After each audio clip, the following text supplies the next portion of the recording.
An update in the proposed prison project in Franklin County coming up, how a local group is pushing for an investigation into how the plan was approved.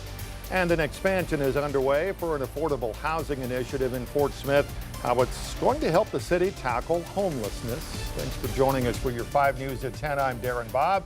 Scott's here to talk about a glorious weekend that we just had, but now we're going to get back into what August is really like. My job is to look forward, but I can't help but want to look backwards over the last couple of days. Speaking of looking backwards before we look forwards, remember earlier this evening I was tracking some showers. Benton County moved into Washington. We went on dinner break. Those showers are just now falling apart. Let me show you what it looks like on live radar. There they go. Brought some good rains to portions of Washington and Madison and parts of Crawford, Franklin. Now they're dying out in Logan and parts of Johnson County out there. This is their last final breath before they're going to be done for the evening without the daylight. They're just going to fizzle on out. We'll have another about 10% chance of rain in your forecast for tomorrow.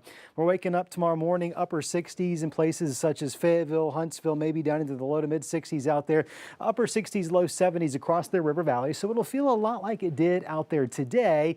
The difference is by the afternoon, we're warming up a little bit into those upper 80s for afternoon high temperatures, near 90 across northwest Arkansas, in the low 90s in the river valley. So that nice break we had is coming to an end. The heat dome is returning. We'll take a look at how soon it gets here and how hot it's going to get as a result in your new 10-day forecast.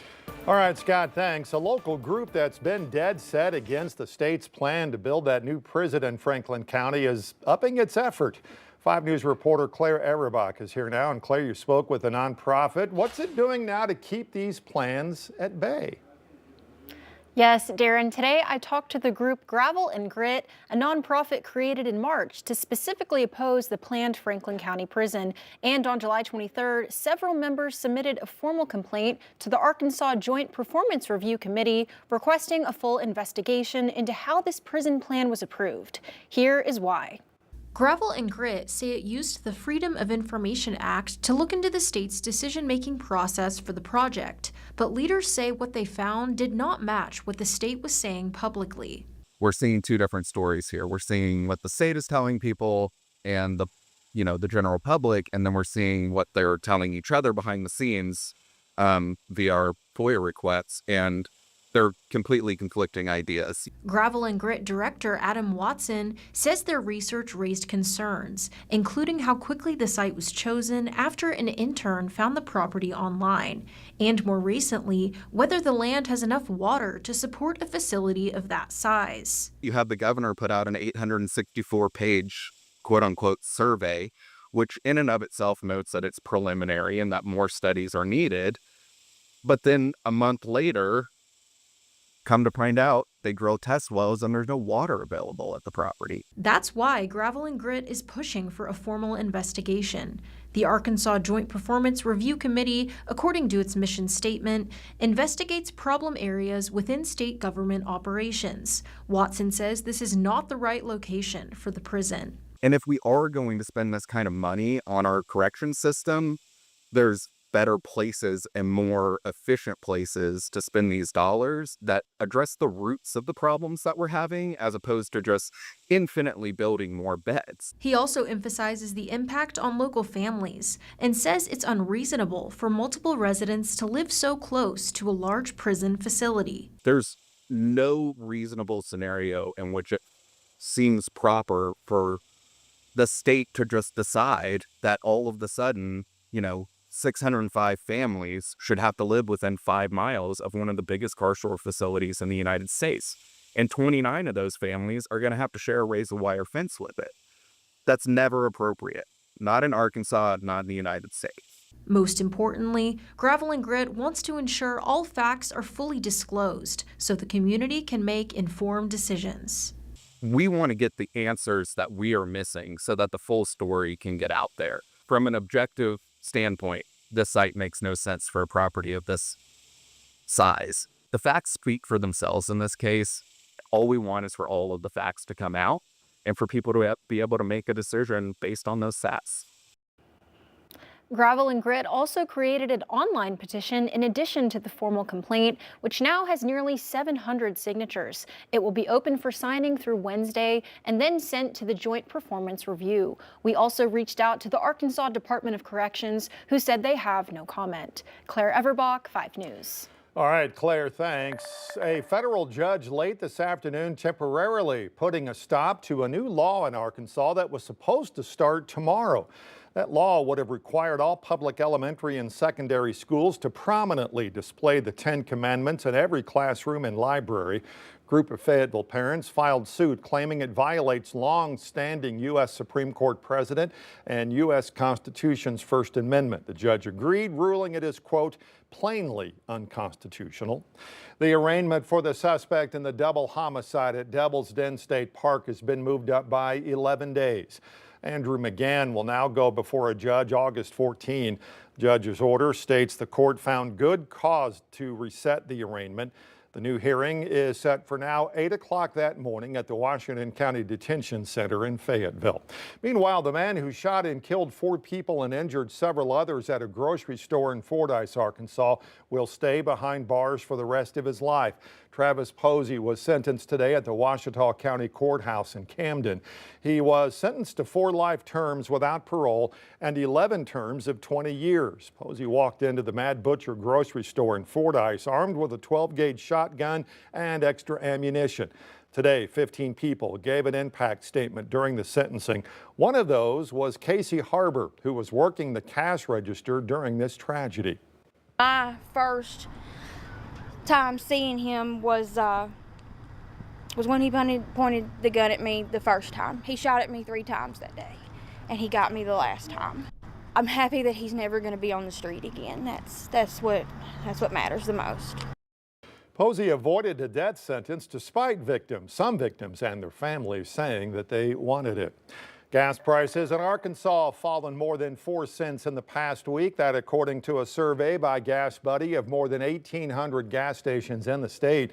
The average now stands at $2.74 a gallon. It's about the same as it was last month across Arkansas, but 29 cents a gallon less than this time last year. On the national level, gas prices have gone up by about a penny a gallon since last month. Arkansas brought more money in than expected in July. According to the latest General Revenue Report, the state brought in more than $557 million in revenue, a little more than $29 million more than the state had expected. The state says part of the reason for the increase was because taxes have been paid later in the year because of storm-related extensions. More than 50 state Democratic lawmakers from Texas fled their home state over the weekend, protesting a move by Texas Republicans and the Trump administration to redistrict the state in a way that would give Republicans an advantage in midterm elections. Now, governors in states like New York and California say they're prepared to redistrict in a way that would benefit Democrats. When Texas state lawmakers gathered Monday to hold a vote on a new congressional map pushed by President Trump, there weren't enough state Democrats present to hold a quorum. Members, a quorum is not present, prompting the speaker to threaten their arrest. This House will not sit quietly while you obstruct the work of the people. It comes after dozens of Democrats fled Texas over the weekend to block the vote, heading to blue states like Illinois and New York. This is about representation, about fairness, and about the integrity of our elections. Texas Republicans hold 25 of the state's 38 seats in the U.S. House of Representatives. The new map would give the GOP an advantage in at least 5 more seats. And with the president's party historically losing seats in a midterm election, President Trump asked Texas Governor Greg Abbott to redraw Texas's map. On Texas, how many more seats do you want the Republicans to draw? 5. Now, a number of Democratic leaders are threatening to retaliate by considering redistricting plans in their own states. They're leaving us no choice. We must do the same. California Governor Gavin Newsom says he stands ready to put new district lines in front of voters in a special election in November that would favor Democrats if Texas Republicans move forward with their plans. They've triggered this response, and we're not going to roll over. Whatever they are doing will be neutered here in the state of California. The Texas Democrats who fled say they had no choice. We've told Republicans, enough, you've gone way too far. Texas Governor Abbott has ordered the state's Department of Public Safety to locate and arrest the Democrats who fled and return them to the Texas House chamber. Erica Brown, CBS News, Washington. Visiting the U.S. could soon come with a hefty price tag. The State Department is launching a pilot program requiring some travelers entering the U.S. to pay a visa bond between $5,000 and $15,000. Secretary of State Marco Rubio says the 12-month program is an effort to prevent people from overstaying their visas. Travelers can recoup their money after leaving the U.S. The program only applies to people from certain countries. Countries that are a part of the visa waiver program, like Canada and Mexico, will be exempt. Fort Smith taking a big step toward tackling homelessness with a new housing project that promises to change lives. Community Rescue Mission broke ground today for the Miller Cottages expansion. That expansion will add 6 new units to local transitional housing. Innovative project aims to provide essential shelter for families in crisis who are seeking stability.